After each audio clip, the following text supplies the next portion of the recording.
أشهد أن لا إله إلا الله وحده لا شريك له وأشهد أن محمدا عبده ورسوله أما بعد فأعوذ بالله من الشيطان الرجيم بسم الله الرحمن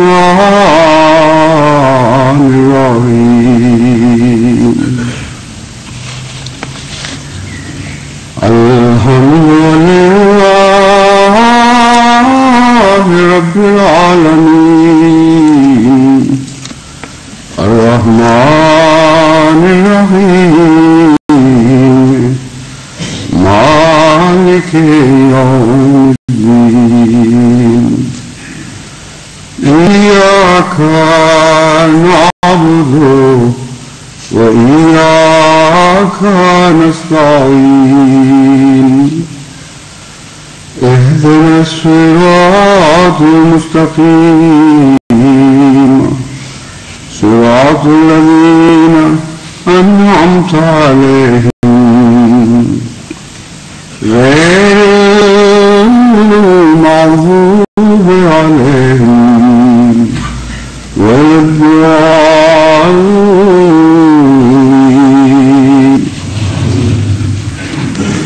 أفغير الله يبتغي حكما وهو الذي أنزل إليكم الكتاب مفصلا والذين آتيناهم الكتاب يعلمون أنه منزل من ربك بالحق فلا تكونن من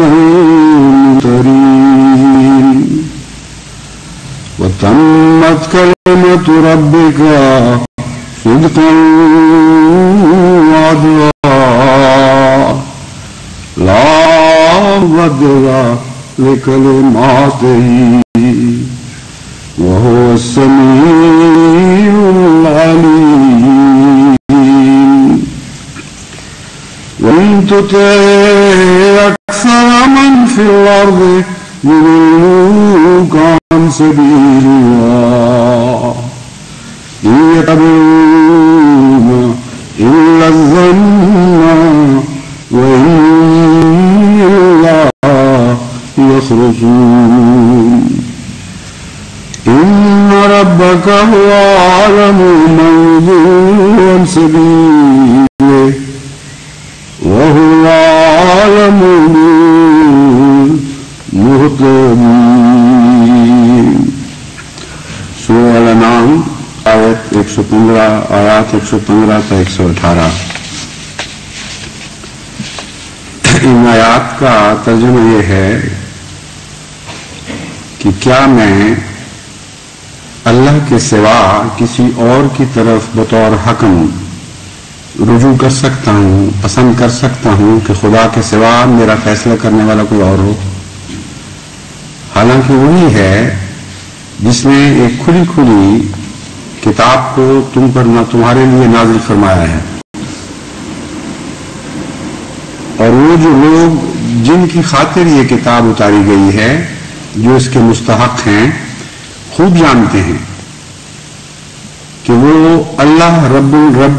تیرے رب یعنی محمد کے رب کی طرف سے حق کے ساتھ اتاری گئی ہے. فلا تکونن من الممترین، پس اے مخاطب اس شک کرنے والوں میں سے نہ ہو. تمت کلمت ربک صدقا وعدلا، سچائی اور انصاف کے لحاظ سے تیرے رب کا کلام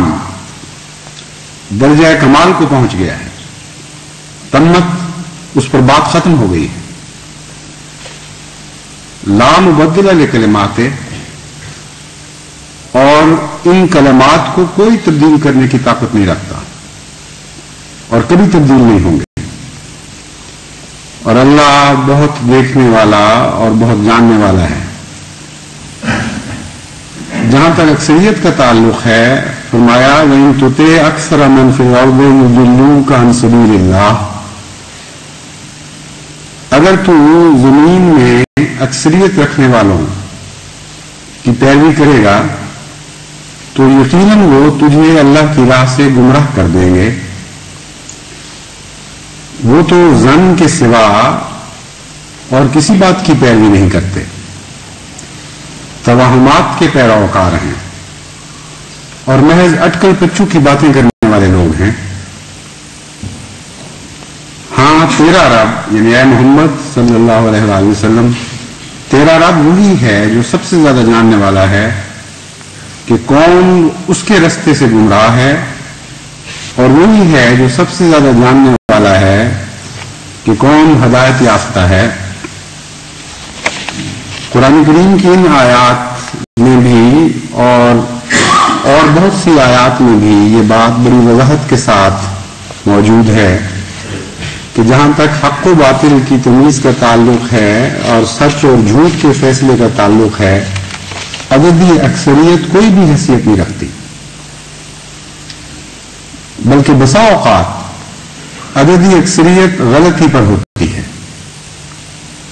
اور بیشتر طور پر یہی دیکھنے میں آیا ہے کہ اگر اکثریت کی پیروی کی جائے تو انسان گمراہ ہو جاتا ہے، اور محض عددی اکثریت کی بنا پر کسی چیز کو حق تسلیم کر لینا ایک بہت بڑی غلطی ہے. حق و باطل کی تمیز کے اور ذرائع ہیں، مگر حکومت پاکستان کی طرف سے جو مبینہ کرتاس ابیض شائع ہوا ہے اس میں سب سے آخری بات بڑے فخر کے ساتھ جو پیش کی گئی ہے وہ یہی عددی اکثریت کا ڈھول ہے جو پیٹا گیا ہے. اور تمام دنیا میں بڑے فخر کے ساتھ اس بات کو اچھالا گیا ہے کہ جماعت احمدیہ کے خلاف تو ہماری عددی اکثریت تھی، عوام کی اکثریت، قومی اسمبلی کی اکثریت، بلکہ اکثریت ہی نہیں ان کا اجماع ہو چکا تھا ان کے خلاف. اور 100 سال کا یہ مسئلہ اٹکا ہوا، یہ قومی اسمبلی نے بالاتفاق طے کیا، اس لیے اس کے بعد کسی اور دلیل کی ضرورت ہی نہیں رہتی ان کے جھوٹے ہونے کے لیے. حالانکہ امر واقعہ یہ ہے کہ کسی بات پر علماء کا یا عوام کا اتفاق ہرگز وہ سواد اعظم نہیں کہلا سکتا جس سواد اعظم کا حضرت اقدس محمد مصطفیٰ صلی اللہ علیہ وآلہ وسلم نے ذکر فرمایا ہے. اور تمام چوٹی کے علماء گزشتہ بزرگان حضرت علی کرم اللہ وجہہ رضی اللہ تعالیٰ عنہ سے شروع ہو کر اس وقت تک کے علماء اس بارے میں کھلم کھلا اس بات کا اظہار فرما چکے ہیں کہ جہاں تک حضرت اقدس محمد مصطفیٰ صلی اللہ علیہ وآلہ وسلم کے سواد اعظم کا تعلق ہے، اس کا یہ معنی غلط ہے کہ اگر بھاری اکثریت علماء کی یا عوام کی ایک طرف ہو جائے تو وہ سواد اعظم ہے اور جس بات کے حق میں وہ درست ہوگی. اس کے برعکس حضرت علی رضی اللہ تعالیٰ عنہ نے یہ فرمایا کہ اگر تو اکیلا ہے حق کے اوپر تو ہی ہے جو پیروی کے لائق ہے، باقی سب اکثریت بھی حرکت کرنے کے لائق ہے. حضرت امام رازی، حضرت امام ابن تیمیہ، حضرت امام قیم، امام رازی، کثرت سے ایسے علماء ہیں جو مسلمہ علماء ہیں، اور وہ اس سوال کو ایک کے بعد دوسرا اٹھاتے چلے جاتے ہیں اور واضح کرتے چلے جاتے ہیں کہ حق کی پہچان میں عددی اکثریت کو کوئی حیثیت حاصل نہیں. کھل کر یہ لکھتے چلے جاتے ہیں کہ ایک بھی تو اگر ہو اور حق پر ہو تو ہی ہے جو سواد اعظم کہلانے کا مستحق ہے، باقی کوئی سواد اعظم نہیں ہے. اس کے باوجود ان کا یہ ڈھلورا پیٹنا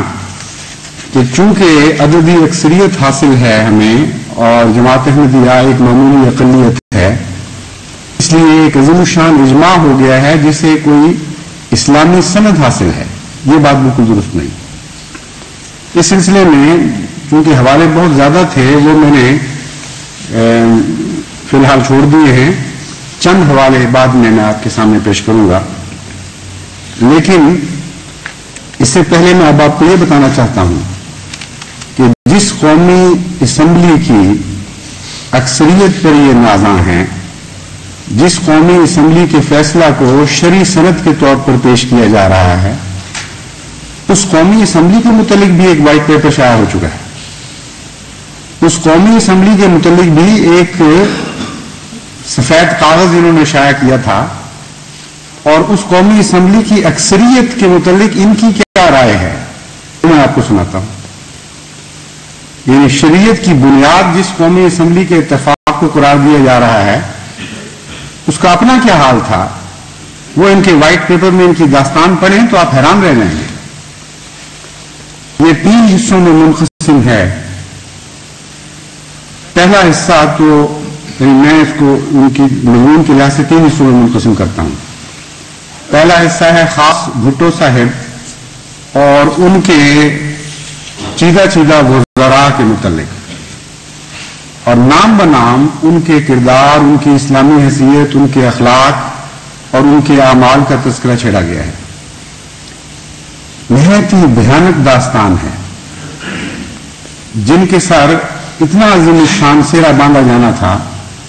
ان کی اپنی اسلامی حالت کو جس طرح اسی حکومت نے جس نے ہمارے خلاف وائٹ پیپر شائع کیا ہے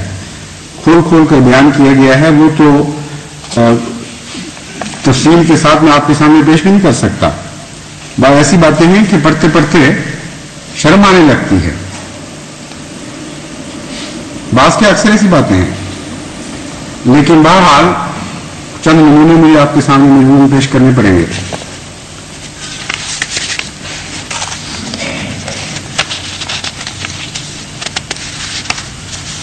جہاں تک نام بنام تعلق ہے باتوں کا، اس کی تفصیل میں نہیں بیان کرنا چاہتا، کیونکہ بہت سے لوگ ان میں سے زندہ موجود ہیں، اور ان کے متعلق اگر نام بنام میں ان باتوں کو شہرت دوں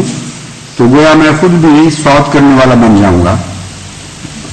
اور اصولی طور پر مجھے اس طریق سے ان کے اختلاف ہے۔ میں پسند نہیں کرتا کہ کوئی بھی حکومت دنیا میں اپنے شہریوں کے متعلق کی کردار کشی کرے کسی معنی میں بھی۔ اگر ان لوگوں میں شرافت ہوتی، انسانیت ہوتی موجودہ حکومت میں، تو ان کا کام یہ تھا کہ جو مجرم ثابت ہوتے ہیں ان کے متعلق عدالتی چارہ جوئی کرتے، عدالتی چارہ جوئی کرتے، کھلی عدالتوں میں ان پر مقدمے چلتے، اور پھر عدالت کے جو فیصلے ہوتے وہ دنیا کے سامنے پیش کیے جا سکتے تھے، وہ بھی اگرچہ بعض اوقات دباؤ کے تابع عدالتی فیصلے بھی اپنی حیثیت کھو دیا کرتے ہیں،